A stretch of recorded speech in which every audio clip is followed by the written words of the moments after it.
never been a moment you were forgotten. You are not hopeless. Though you have been broken, your innocence stolen, I hear you whisper underneath your breath. Paz, irmãos, bom dia. Aqui é o irmão Marcos e eu gostaria de trazer uma palavra de Deus para o seu coração nessa manhã. O texto que meditaremos hoje é Atos, capítulo 22, versículo 7.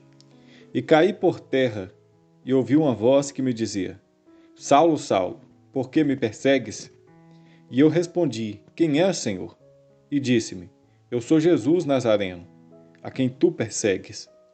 E os que estavam comigo viram, em verdade, a luz, e se atemorizaram muito, mas não entenderam a voz daquele que falava comigo. Irmãos, vemos aqui a história do maior dos apóstolos, aquele que mais fundou igrejas e escreveu cartas, aquele que sistematizou a doutrina cristã e é conhecido como apóstolo dos gentios, tendo em vista que foi ele que sistematizou toda a teologia gentílica para que pudéssemos entender o papel nosso na salvação que Deus operara por meio de Jesus Cristo. Gentios são aqueles que não fazem parte da comunidade de Israel, aqueles que eram esquecidos, sem Deus no mundo e perdidos na escuridão. Todavia, a graça de Jesus veio sobre nós através da mensagem do apóstolo Paulo. Saulo, Saulo, por que me persegues? Disse Jesus. Até aquele momento, Saulo, ele era um homem escravo da sua tradição religiosa.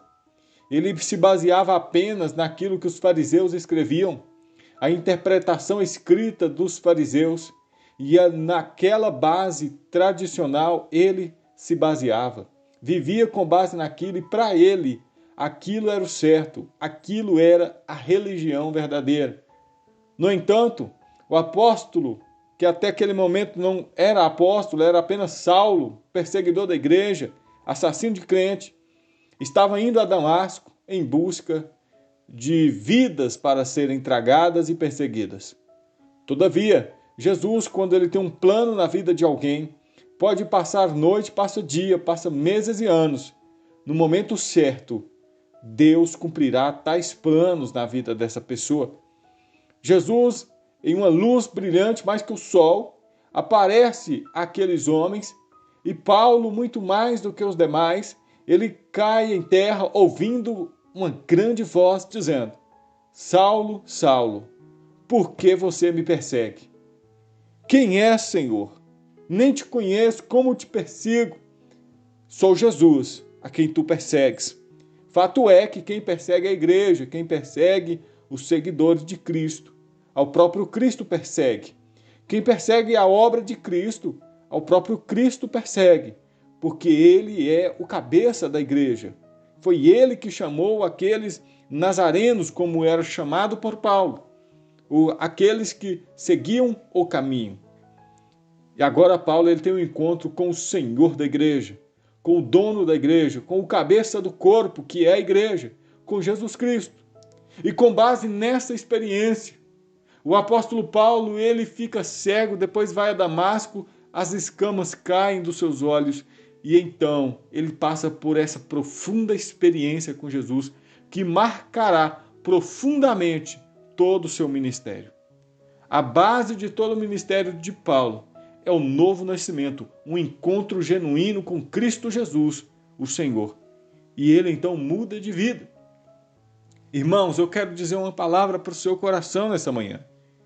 Talvez você encontrou com Jesus no seu caminho para Damasco. O apóstolo Paulo ele estava aqui dissertando para aquela grande multidão que queria matá-lo. E ele estava explicando a sua história para aquelas pessoas.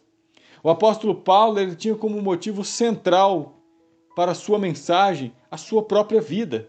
Ele sempre, quando era indagado sobre a fé, ele trazia a sua própria vida como exemplo. Olhem para o que eu era e agora vejam o que eu sou. Assim é a vida de todo aquele que segue a Cristo como Senhor.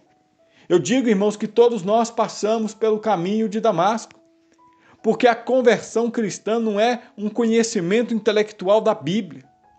É um momento que você tem o conhecimento das Sagradas Escrituras, mas é aquele momento que este conhecimento transforma completamente sua vida. Quando o Espírito Santo ele passa de ser um personagem para aquele que habita em você, aquele que te motiva, aquele que te energiza, aquele que agora é o impulsionador da sua vida completa.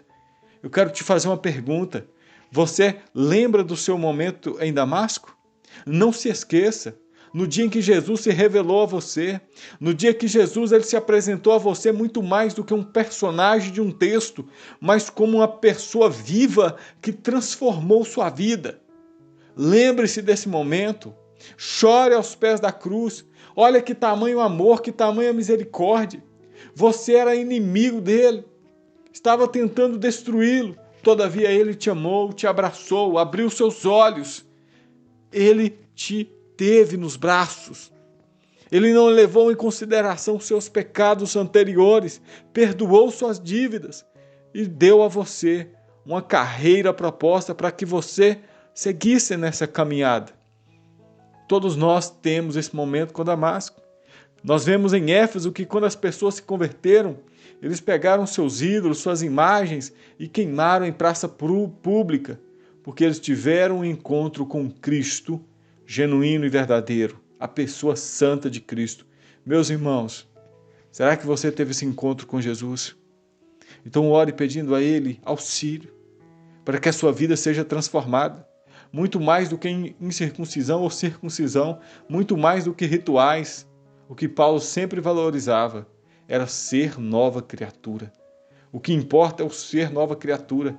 É o momento que Jesus entra em nossa vida e Ele transforma cada átomo do nosso ser. Ele muda a nossa vida totalmente. Quero orar por você.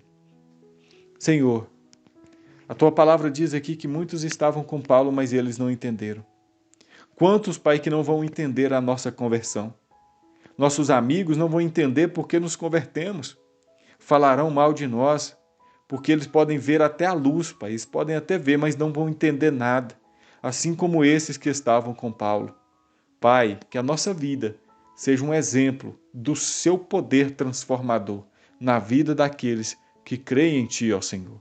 Em nome de Jesus te agradecemos, hoje e sempre. Amém. Graça e paz, amados. Um excelente dia.